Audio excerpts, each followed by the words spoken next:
In elementary school, liking anime was kind of frowned upon.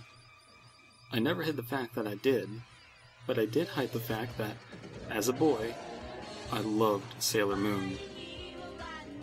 During the hotter days of spring, I'd come home after school and go to my parents' bedroom, complete with AC that made things colder than necessary.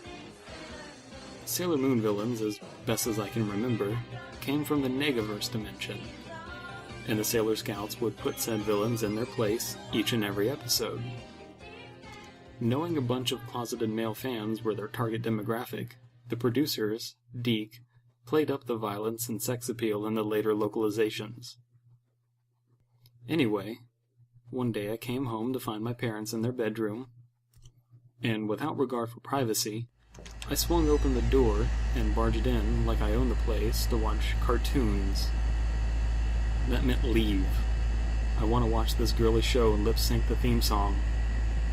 And they did leave, not wanting to give me a complex about my taste in entertainment.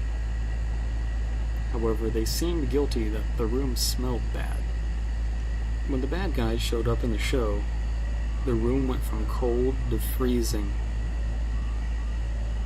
Moving my fingers hurt, and my cuticle started to bleed. My head got fuzzy.